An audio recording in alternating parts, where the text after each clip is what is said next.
Dans cette attitude de célébration et d'adoration, nous fermons nos yeux, nous levons nos mains, nous allons remercier le Père éternel. Merci Père éternel pour ta présence dans cet endroit. L'église évangélique internationale Eden City, Kinshasa. Merci Seigneur de nous avoir portés dans ta main puissante et gracieuse. Merci mon Dieu pour notre année de la domination et notre mois de la célébration. Père éternel, nous te remercions d'avoir rendu possible ces merveilleux rassemblements dans ta présence. Mon Dieu, mon roi, merci pour ta parole qui va nous transformer. Nous avons prié le Père, Jésus-Christ et le Saint-Esprit. Amen. Amen. Acclamons très fort pour le Seigneur. Il est digne de nos acclamations et de nos louanges. Acclamons-le encore très très très fort. C'est lui le roi de rois, le Seigneur de seigneurs. En dehors de lui, il n'y en a point d'autre. Il est digne de recevoir nos acclamations. Parce que nous sommes son peuple et nous sommes ses enfants. Acclamons-le très très très très fort.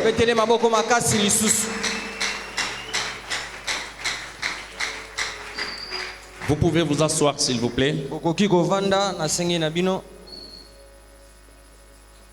Conscient que ce n'est ni par ma force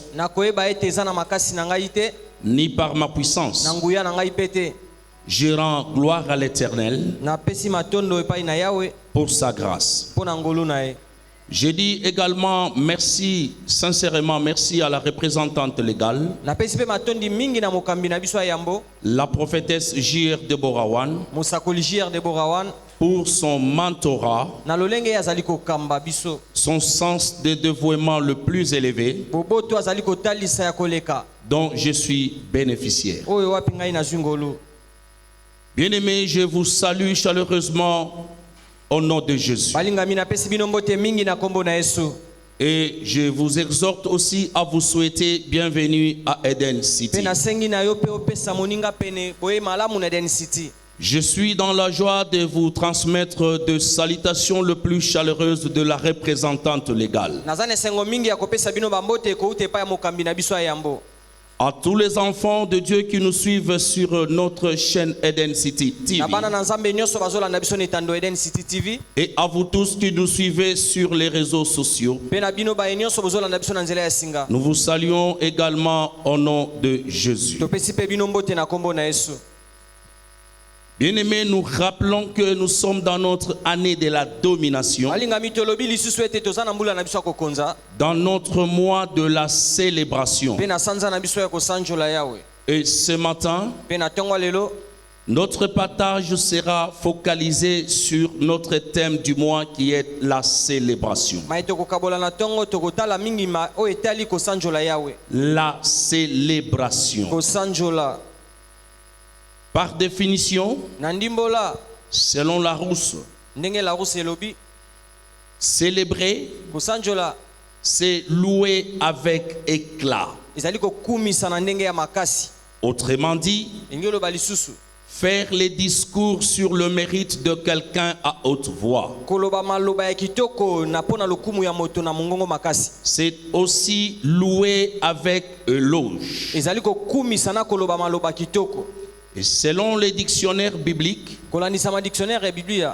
célébrer vient du mot hébreu Tana.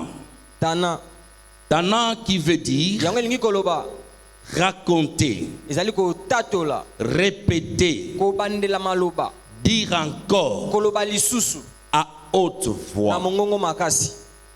Mais alors, Parce que nous sommes dans notre mois de la célébration. Parce que nous devons célébrer. Parce que célébrer veut dire raconter, répéter, dire encore. Il y a la petite question qui se pose. Qu'est-ce que nous allons raconter? Qu'est-ce que nous allons répéter? Qu'est-ce que nous allons dire encore? Et ce à haute voix.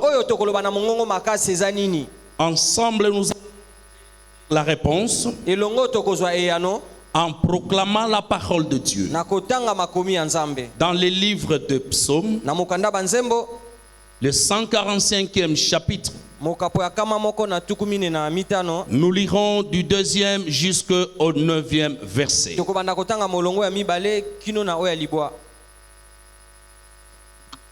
Psaume 145, le 2e verset, j'ai l'honneur du Seigneur Jésus. Amen. Chaque jour, je te bénirai et je célébrerai ton nom à toujours et à perpétuité. 3. L'Éternel est grand et très digne de louange, et sa grandeur est insondable. 4. Que chaque génération célèbre tes œuvres et publie tes hauts faits. 5. Je dirai la splendeur glorieuse de ta majesté. Je chanterai tes merveilles. 6. On parlera de ta puissance redoutable et je rencontrerai ta grandeur. 7. Qu'on proclame le souvenir de ton immense bonté et qu'on célèbre ta justice. 8. L'Éternel est miséricordieux et compatissant, lent à la colère et plein de bonté. 9. L'Éternel est bon envers tous et ses compassions s'étendent sur toutes ses œuvres. Parole du Seigneur. Amen. Amen. Acclamons la parole de Dieu. Et vous pouvez vous asseoir, s'il vous plaît. Dans ce passage, la Bible nous présente un tableau peint des différentes qualités de Dieu. À la question de savoir qu'est-ce que nous devons raconter, qu'est-ce que nous devons répéter, qu'est-ce que nous devons dire encore, qui constitue célébrer l'Éternel, en voici la réponse. C'est parmi ces différentes qualités qui constituent la réponse à notre question. Nous devons célébrer notre Dieu pour sa justice. Notre Dieu est un Dieu juste. Notre Dieu n'est pas un Dieu tyran ou dictateur. Notre Dieu agit en toute justice. Même en ce qui concerne son œuvre, même si tu veux le servir, il te demande de le faire en toute justice. C'est pour cela qu'il dit ici dans sa parole: je mets devant toi le bonheur et le malheur, et il te laisse le libre arbitre. Notre Dieu n'agit pas par contrainte. Il ne nous pousse pas à agir de force, même quand il s'agit de l'obéir, quand il s'agit de mettre pratique sa parole, quand il s'agit de vivre selon sa volonté. C'est bien sûr que c'est son désir, mais par sa justice, mais parce qu'il est un Dieu juste, il laisse à l'homme le libre arbitre. C'est-à-dire, il laisse à l'homme de faire son choix. Et la justice est l'une des qualités pour laquelle nous devons célébrer notre Dieu. C'est-à-dire, nous devons raconter la justice de Dieu. Nous devons répéter la justice de Dieu. Et nous devons dire encore la justice de Dieu à haute voix. À côté de la justice, nous avons la compassion. La Bible nous dit notre Dieu est compatissant. La compassion est l'une aussi des qualités pour laquelle nous devons célébrer notre Dieu. Ma soeur, mon frère, toute le fois que tu te trouves en détresse, toute le fois que tu es en train de passer des moments difficiles dans ta vie, l'Éternel, ton Dieu, est au rendez-vous. C'est parce qu'il est compatissant. Il ne prend jamais plaisir, tant soit peu, à voir ses enfants qu'il aime tant en train de souffrir. C'est pour cela, parce qu'il est compatissant, il est toujours prêt pour te tirer de ta souffrance. Qu'est-ce que nous devons raconter? Qu'est-ce que nous devons répéter et dire encore? Nous devons raconter la compassion de Dieu. Nous devons et dire encore qu'il est compatissant. Et la compassion est l'une des raisons pour laquelle nous devons célébrer notre Dieu. À côté de la compassion, la Bible nous dit que notre Dieu est miséricordieux. Je ne sais pas, ma soeur, mon frère, qui peut comptabiliser le nombre de fois qu'il a été pardonné par son Père éternel. La Bible dit, sa miséricorde durera pour toujours. C'est-à-dire, il nous pardonnera toujours. Et son pardon est différent de celui des hommes. Quand il te pardonne, il efface. Quand il pardonne, il oublie. Quand il te pardonne, il ne te le rappellera jamais. À la différence des hommes, il te pardonne, mais dans son cœur, il a quelque part, il a gardé. Si tu reviens encore dans une faute contre lui, il va tirer ce tiroir. Il te dit, tu sais que toi aussi tu exagères. L'homme est capable de te rappeler la date, l'heure à la minute où tu l'avais fauché. Et il te rappelle même les circonstances dans lesquelles tu l'avais fauché. Ce qui n'est pas le cas pour ton Père éternel. La Bible dit, lui, quand il te pardonne, il efface tes péchés, il efface tes transgressions, il efface tes fautes, et il te pardonne largement, en telle enseigne qu'il ne tiendra plus jamais compte. La miséricorde est l'une des qualités aussi pour laquelle nous devons célébrer le nom de l'Éternel. Notre Dieu miséricordieux. Sincèrement, nous devons nous dire, sans la miséricorde, il n'y a personne sur cette terre qui peut se tenir devant le trône de Dieu. Notre Dieu nous pardonne à chaque seconde, à chaque minute qui passe. À côté de la miséricorde, il y a la consolation. La Bible dit, Dieu, c'est le meilleur consolateur. C'est lui qui ne te lâche jamais. C'est lui qui vient bander tes plaies. C'est lui lorsque tu es dans le pleur interne. Lorsque tu es en train de pleurer dans ton fort intérieur. Peut-être que tu es dans la solitude seul. Et tes crises internes que le monde ne peut pas écouter. Mais ton Père Céleste est là pour te consoler. Et te ramener la joie.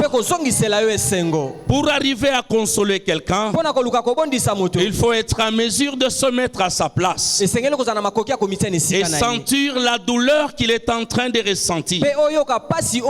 Mais la Bible te dit ceci: ton Ton Dieu est toujours au rendez-vous pour te consoler et pour ramener ton cœur dans la joie. Donc nous avons la bonne raison de dire la consolation est aussi l'une des qualités pour laquelle nous devons célébrer notre Dieu. Nous devons raconter qu'il est consolateur. Alors le meilleur de tous les consolateurs, nous devons le répéter. Nous devons le dire encore. Et c'est à haute voix. À côté de la consolation, il y a la bonté. Il y a la bonté. Le fait que nous soyons rassemblés ici en sa présence ce matin, c'est par sa bonté. Le fait que tu es comptabilisé parmi les vivantes ou les vivants ce matin, c'est tout simplement parce qu'il a renouvelé sa bonté en toi. La Bible te rappelle ceci dans le livre d'Ecclésiaste, le 8e chapitre, 8e verset, que tu ne peux maître de ton souffle de vie. Tu n'es pas le maître de ton souffle de vie. Si tu es vivante ou vivant ce matin, ce n'est pas parce que tu l'as voulu et ça ne dépend pas de ton gré, mais c'est tout simplement parce que c'est lui qui a tous les souffles de vie.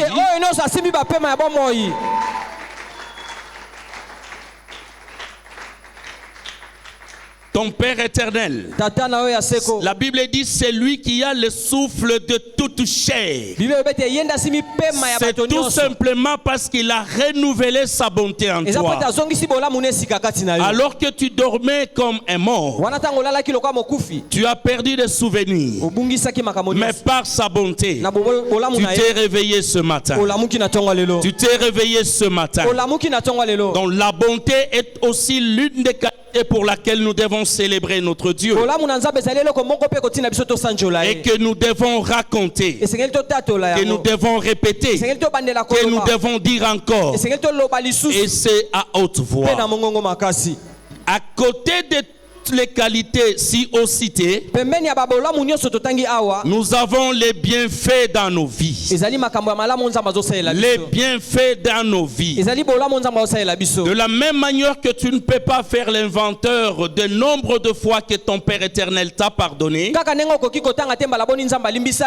la même manière tu ne peux pas faire l'inventeur de bienfaits que Dieu a fait dans ta vie. Tu ne peux pas le faire. Depuis que tu étais dans le fœtus de ta mère, à ta naissance, jusqu'au jour d'aujourd'hui, tu ne peux pas comptabiliser les bienfaits de Dieu dans ta vie. C'est quasiment impossible. Les bienfaits de Dieu, c'est aussi l'une des raisons pour laquelle nous devons célébrer notre Dieu. Nous devons raconter le bienfait de notre Dieu dans notre vie. Nous devons les répéter et nous devons les dire à haute voix et les dire encore. Acclamons pour la parole de Dieu.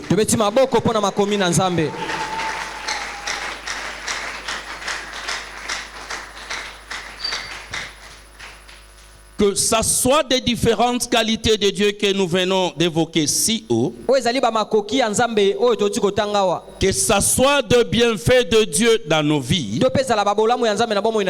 le tout repose sur l'amour de Dieu. Le tout repose sur l'amour de Dieu. L'amour de Dieu, l'amour infini, l'amour inconditionnel, l'amour grandiose, l'amour sans intérêt, l'amour qui n'attend rien en retour. C'est la raison fondamentale pour laquelle nous devons célébrer notre Dieu. Nous devons raconter, nous devons répéter, nous devons dire encore et à haute voix l'amour de Dieu. C'est son attribut. Dans le livre de 1 Jean 4:8, la Bible nous dit Dieu est amour. Ma soeur, mon frère, c'est par amour amour que Dieu t'a créé. C'est par amour que Dieu t'a créé. C'est par sa propre volonté souveraine. Avant la création de l'homme, il était Dieu. Pendant qu'il créait l'homme, il était Dieu. Après la création de l'homme, il est resté Dieu. Cela veut dire ceci. La création de l'homme n'a rien apporté à Dieu. Ça n'a rien enlevé. Ça n'a rien ajouté non plus. Il est resté Dieu. Il est resté Dieu. Lui qui était, lui qui est, et lui qui sera.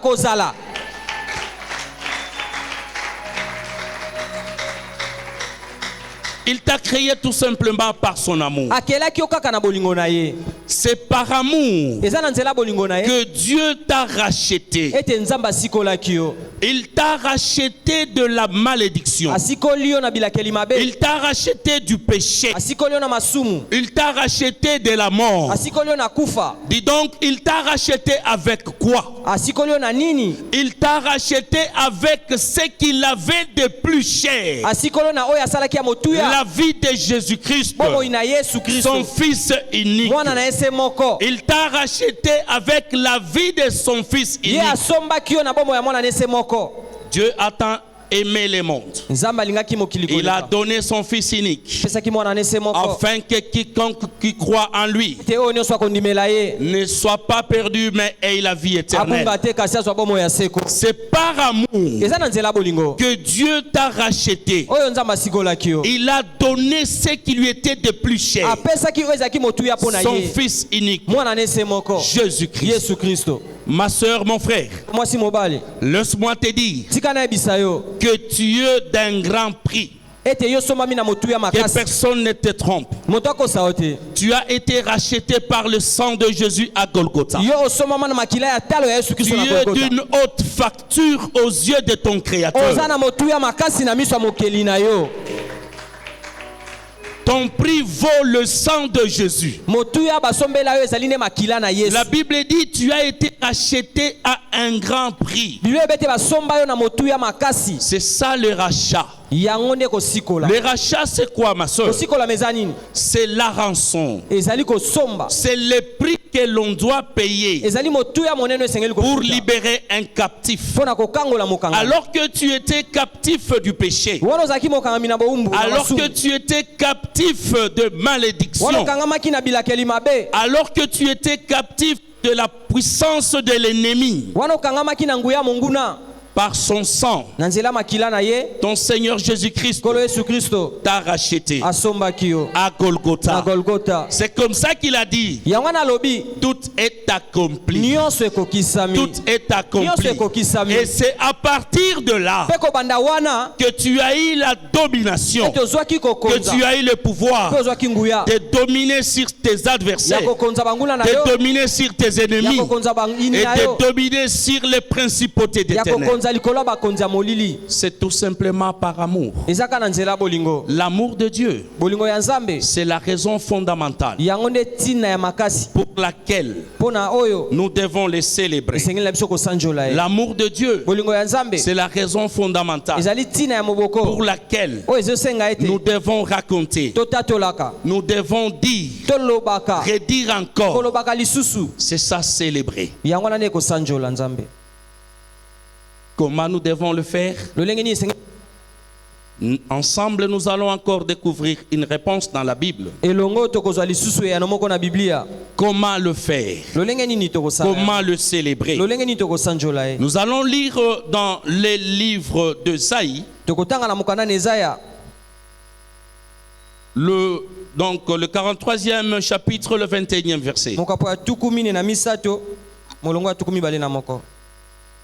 Ésaïe 43, le 21e verset.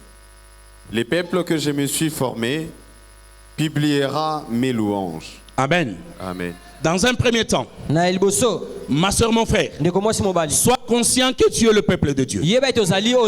Nous allons maintenant revenir au deuxième verset de notre chapitre que nous avons lu d'entre deux jeux. Dans le psaume 145, nous allons lire le deuxième verset. Tu es le peuple de Dieu. Il dit tu es son peuple. Il dit nous sommes son peuple. Nous devons le louer. C'est-à-dire nous devons le célébrer. De quelle manière? Ésaïe, plutôt Psaume 145, le deuxième verset. Chaque jour je te bénirai et je célébrerai ton nom à toujours et à perpétuité. Acclamons pour la parole de Dieu.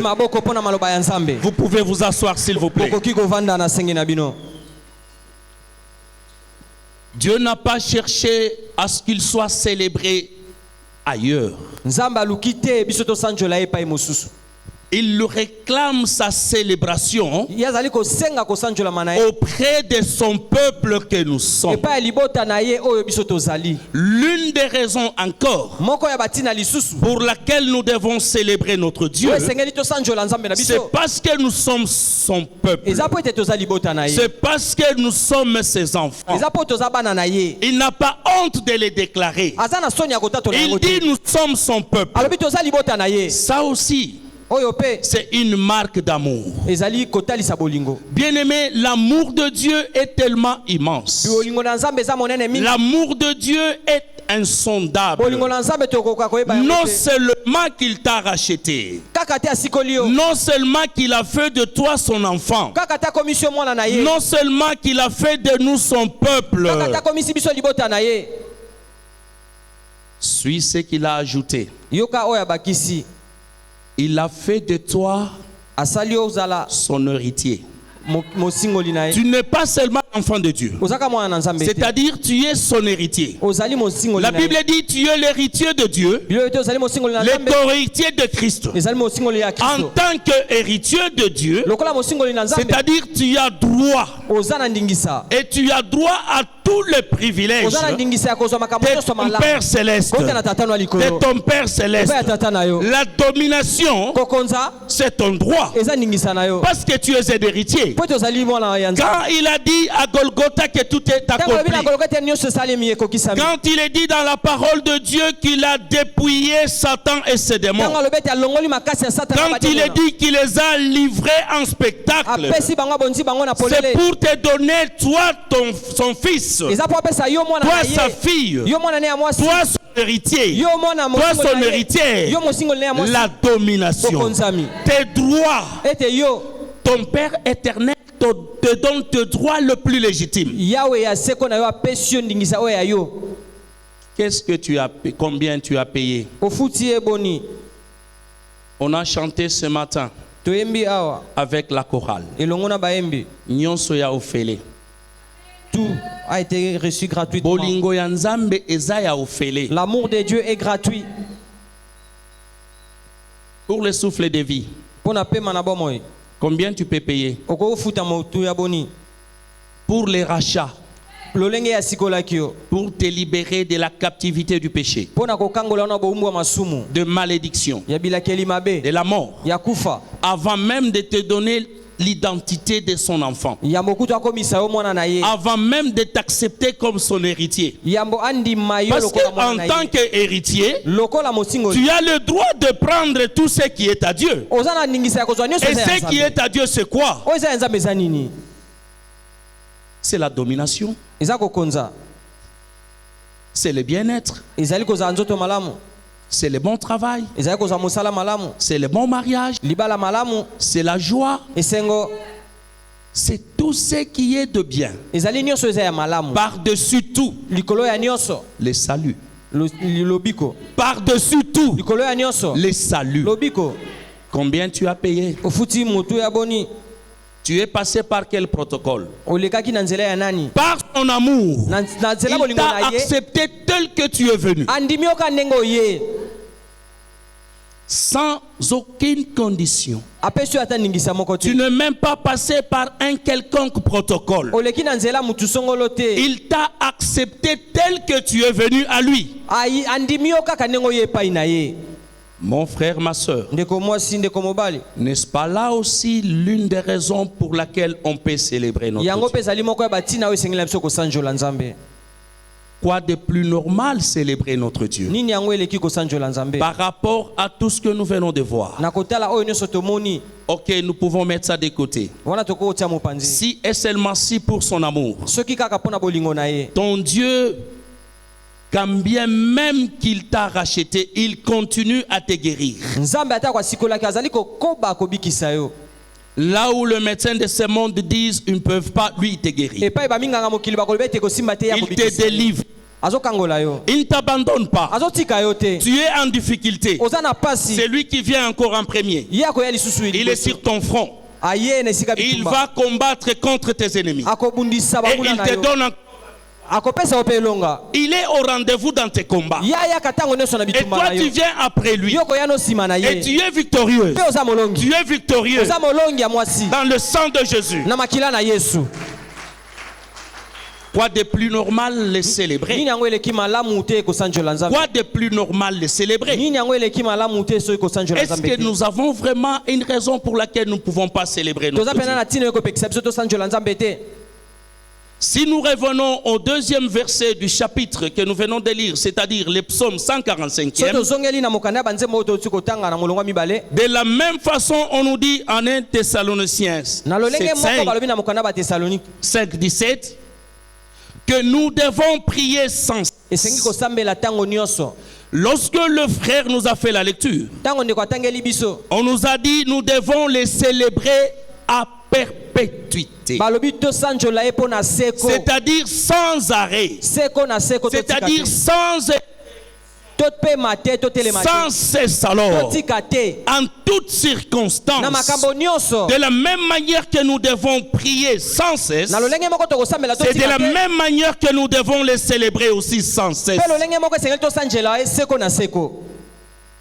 Nous devons les célébrer sans cesse, à perpétuité, de manière continuelle.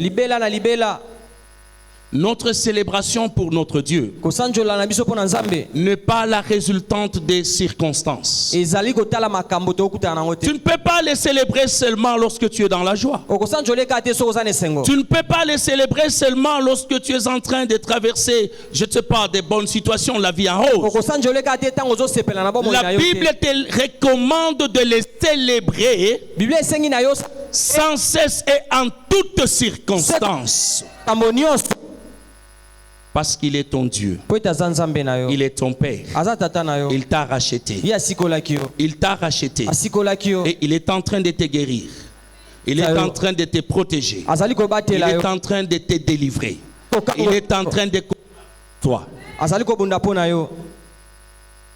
Y a-t-il vraiment une vraie raison pour laquelle on peut se retenir de célébrer notre Dieu? Non, la réponse est non. J'aime le parole de la servante de Dieu, la prophétesse J.R. Deborawan. Elle dit, ce corps ici appartient à Dieu. Oui, c'est biblique. C'est ça que nous dit 1 Corinthiens 6:20. Le corps, nos corps appartiennent à Dieu. Alors, s'il faut les célébrer, Yo Bombé. Au Bombé. Amen. S'il faut les célébrer, au Bombé. S'il faut lui demander, tu es à genoux. Quel contraste. Quel contraste.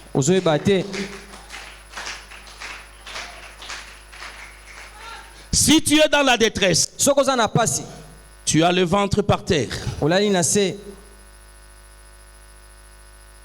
Parce que tu es dans les besoins. Si tu es en danger, tu as les mains en haut, les yeux tournés vers le ciel, avec de larmes. Alors si tu es dans la joie, dans la tranquillité, alors qu'il faut les célébrer, non, ça ne te concerne pas. Ça ne te concerne pas. Ma soeur, mon frère, cela prouve à suffisance que tu n'es pas son enfant et que tu ne fais pas partie de son peuple. Parce que lui-même est en train de réclamer dans le passage qu'on venait de lire ici, dans Ésaïe 43, 21, il dit le peuple que je me suis formé. C'est-à-dire le peuple qui est à moi. Dieu sait que tout le monde n'est pas à lui. C'est pour cela qu'il est en train de parler de son peuple. Nous sommes un peuple mis à part. Et nous avons la bonne raison de le célébrer. Parce que c'est une recommandation chrétienne et biblique. Pourquoi tu ne peux pas les célébrer? Qu'est-ce qui peut te retenir? Qu'est-ce qui peut te retenir? Ah non, j'aime la parole de Dieu. La Bible dit, qu'est-ce qui me séparera de l'amour de Dieu? Est-ce parce que je manque à manger? Est-ce que c'est parce que je manque d'habits? Est-ce que c'est parce que je suis dans la pauvreté? Est-ce que c'est parce que je suis critiqué partout? Est-ce que c'est parce que les gens ne m'aiment pas? Non, non, non, non, non, non.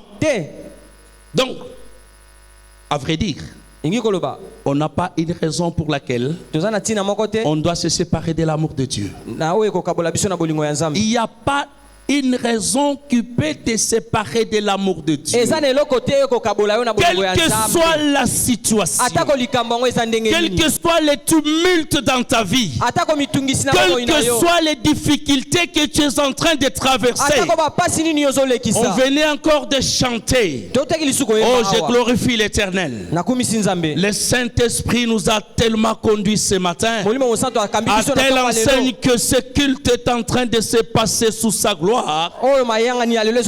nous disons encore merci à sa servante. Elle a été inspirée par le Saint-Esprit dans le choix des versets, dans le choix des cantiques, dans le choix de tout. Ça prouve à suffisance que nous sommes sous la conduite du Saint-Esprit. Acclamons très fort pour le Seigneur.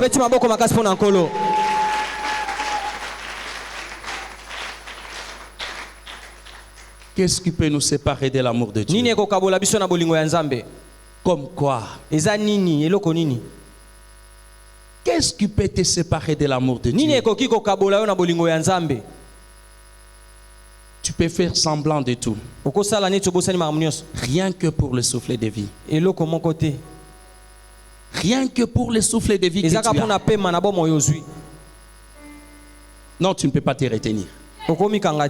Et la Bible te rappelle que tu n'en es pas le maître. C'est-à-dire tel que tu es vivant ou vivant. Ça ne dépend pas de toi. Ça ne dépend pas de toi. On les dépasse en quoi? On les dépasse en quoi? Nos frères et sœurs qui sont dans les tiroirs froids en ce moment. Tu les dépasses en quoi? On a chanté ici. Même la grâce, c'est l'une des qualités de Dieu. Ça repose toujours sur son amour. L'amour immense, l'amour insondable, l'amour inconditionnel, l'amour infini de Dieu. Acclamons pour notre Dieu.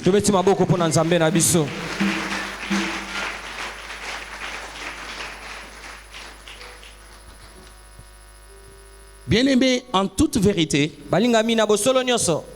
nous devons nous dire ceci.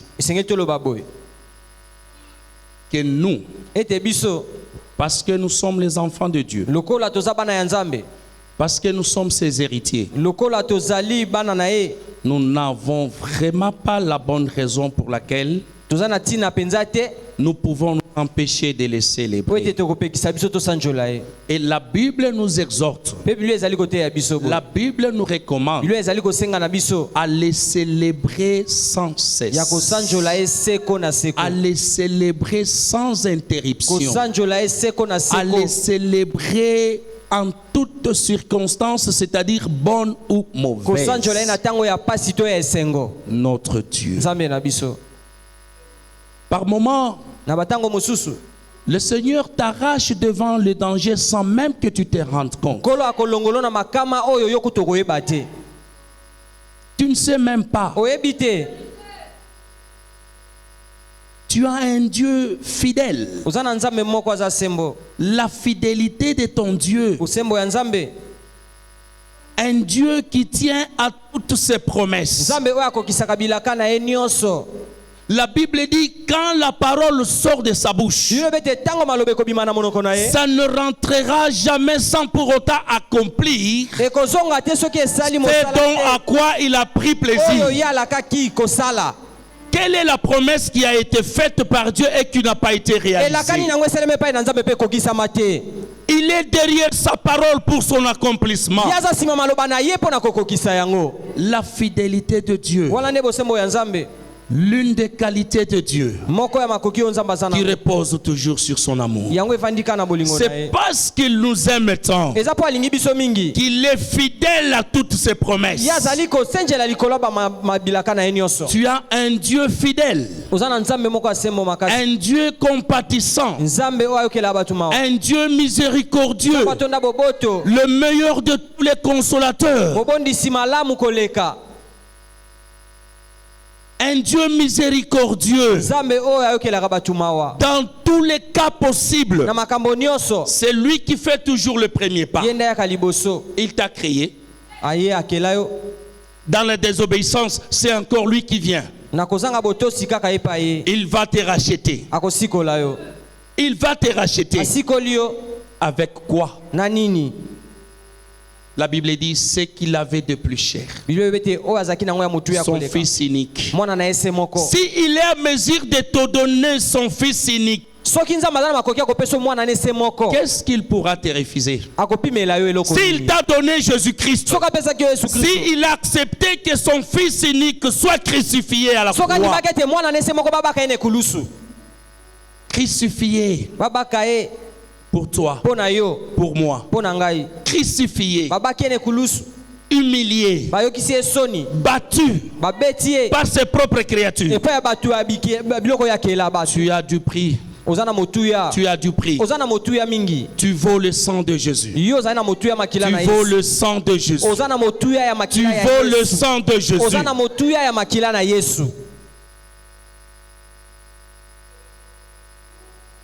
Ne te retiens pas pour les célébrer. Nous sommes dans notre mois de célébration. Nous sommes dans notre mois de la célébration. Et ce matin, nous venons de comprendre que célébrer Dieu, c'est une recommandation biblique. C'est un devoir chrétien. Ne pas le faire, tu t'exclus de son peuple. Ne pas le faire, tu as choisi ton camp. Ne pas le faire, tu n'es pas au milieu de son peuple. J'aime le psalmiste David.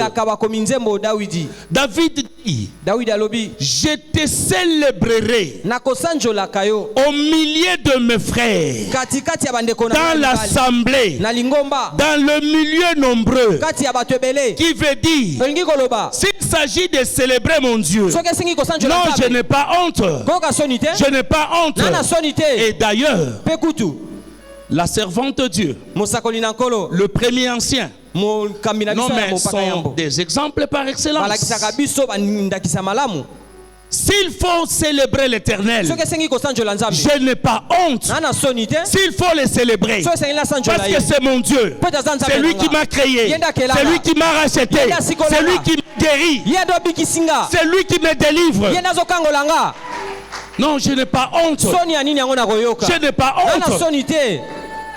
Je dois le célébrer comme il se doit. Parce que c'est aussi une marque de reconnaissance. C'est aussi une marque d'humilité. Célébrer son Dieu, c'est une marque de reconnaissance. C'est-à-dire, je suis en train de dire, par mes paroles, par ma danse, par mes chants, que tout ce que je suis, tout ce que j'ai vient de toi. Que tout ce que je suis, tout ce que j'ai vient de toi. Alors qu'il était roi, David, non mais non, la Bible te dit, il n'avait jamais eu honte de célébrer son Dieu. Il dansait, il jouait. Je ne sais pas, il ne se retenait pas. Lui qui était roi, c'est tout simplement parce que il reconnaissait que ce qu'il était, ce qu'il avait, venait de l'Éternel. Voilà pourquoi tu ne peux pas te retenir. Voilà pourquoi tu ne peux pas te retenir. Si et seulement si tu es conscient, et tu acceptes avec toute humilité que tout ce que tu es vient de Dieu, tu dois le célébrer en public.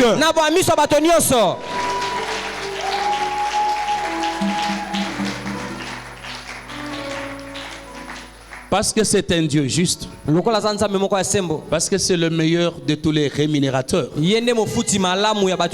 Lorsque tu es en train de t'humilier, il te dit ceci: ton humilité précède ta gloire.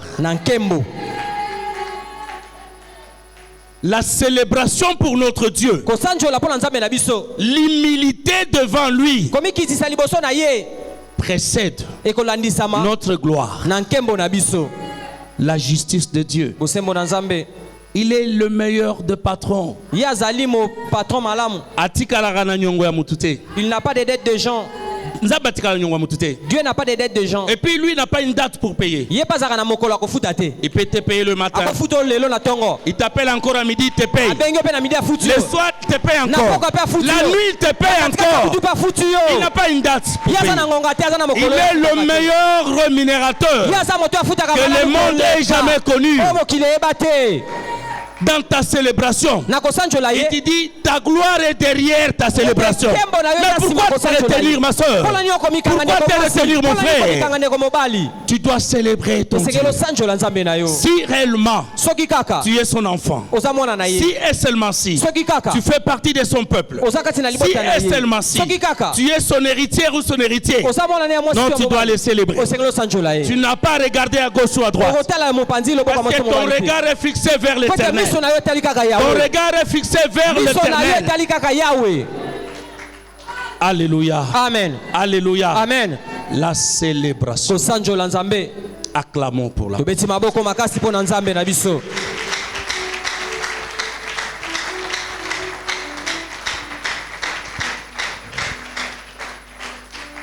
Célébrer Dieu, c'est un devoir chrétien. Célébrer Dieu, c'est une recommandation divine. Et c'est biblique. Je vous encourage, ma soeur. Je vous encourage, mon frère, à célébrer ton Dieu en toutes circonstances, bonnes ou mauvaises, et sans cesse. Lorsque le Dieu vivant de la prophétesse Gère Deborah vous bénisse. Acclamons très fort pour le Seigneur.